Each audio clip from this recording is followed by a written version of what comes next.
Ramjaane. Welcome back. Thank you so much, Rachel.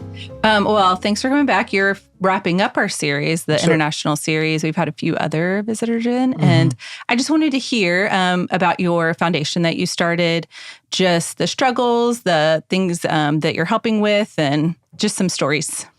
Yes, thank you so much. The Ramjaane Joshua Foundation started in 2010 in Africa. When I was on TV, God blessed me, and I got connection with big institutions, non-profit organization, and I knew the community was suffering after 1994 genocide. There's so many orphans, widows, and there's always issue there, young girl, early pregnancy and stuff like that. So there was so much needs in the community. And I started to just help, people because the way I grew up, I didn't want people to be the same way, the privilege that I didn't get. So I was there to being like their voices. And it really was very successful there until I moved to USA in 2016. Okay. So when I came here, I thought everything it's paradise. I'm coming to America, everything's hallelujah. I thought in my heart that I'm the only one who doesn't speak good English here. So all people in America speak English good, and they know what they're doing. So I thought that I'm the one who needs help more than anybody. But the first Sunday when I came to church, I saw it. So Chuck Wilson was preaching, was teaching there, and I saw people who were there couldn't speak English, and I asked Chuck to translate, to interpret, and I did that the first Sunday, and I knew there's a need in the community, especially refugees and immigrants. So I did some research, and I found out there's so much needs in international community, and I reopened the Ramjaane Joshua Foundation, but as American Foundation. It's, I don't know how to go, 501c3. There you go.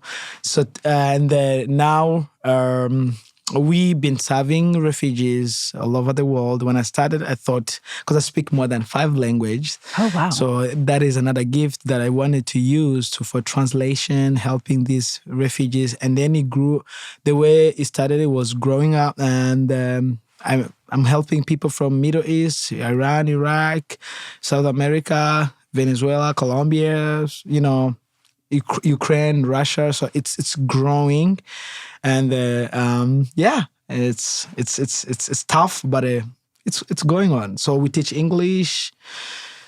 We teach computer, how to drive. So our mission is integration and advocacy. So imagine someone new in this country who doesn't know how to do anything. Doesn't know anything, and we help them, knowing to shop, driving, all the stuff. Do they find y'all, or do y'all seek them out, the people? Jobs. That's another thing, because remember the language barrier. Yeah. It's very tough for them to get a job. So that's where the advocacy come.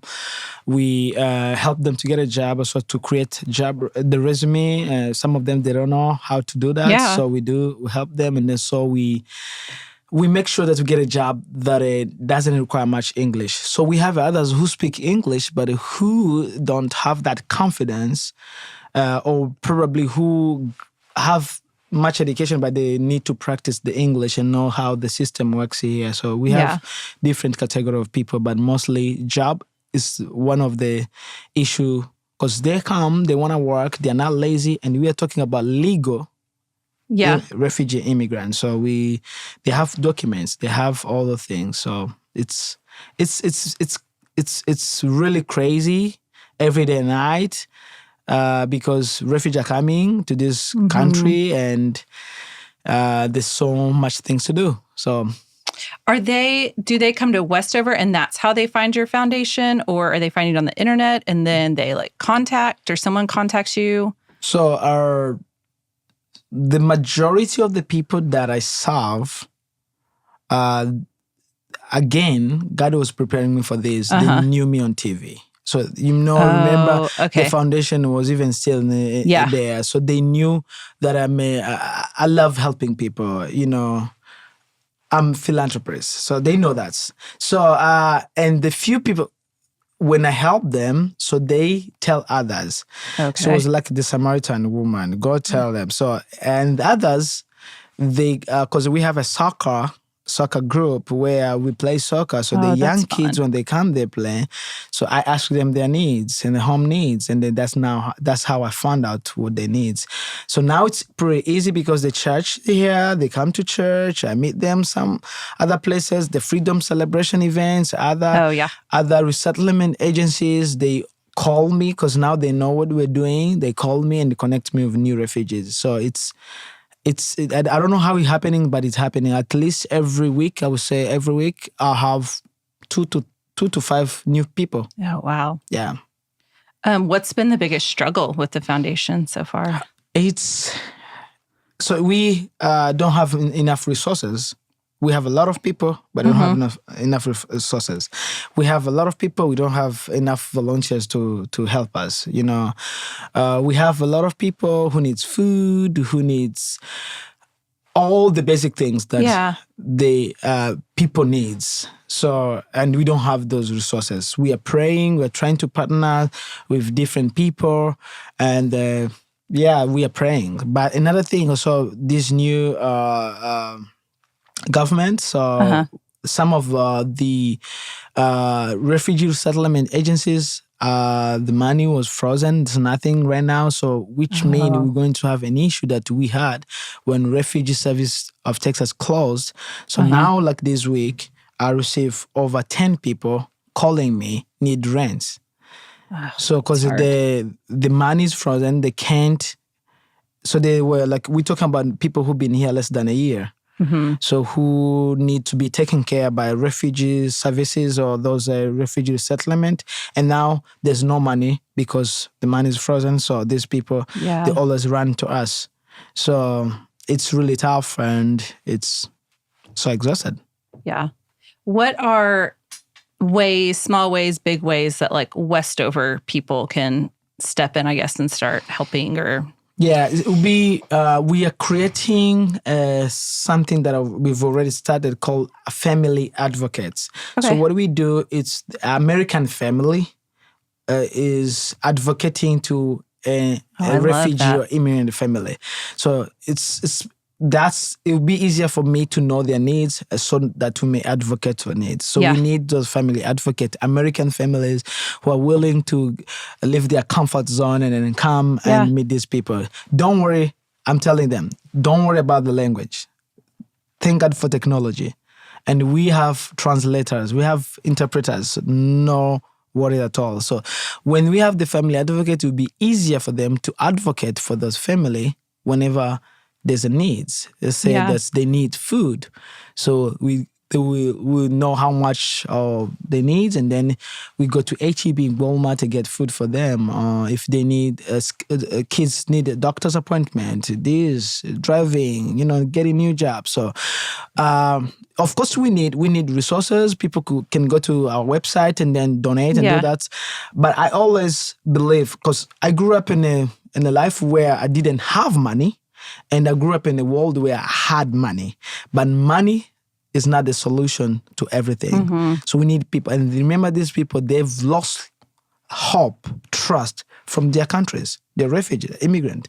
So they need new hope. They need people to tell them things will be okay. So they need to gain that trust. So the family advocate, when they come, it's not about the needs. It's about connecting with them and then tell them things will be all right. And that's exactly what we're doing. And the family, a refugee, immigrant, they're not lazy. They just don't have opportunity to get those jobs, to get... Yeah, it'd be so overwhelming. So, that's the biggest need. We need family advocates. We need people, especially... I'm a U.S. citizen. I'm an American. So I have 2-3 family that I'm... Apart from me being the founder or executive director, I have families. I have 68 youth that I monitor Saturday and Sunday. And those are 58 families because those kids, they have a family, different family. So it's not hard. It's just do what you can in the right time. Yeah.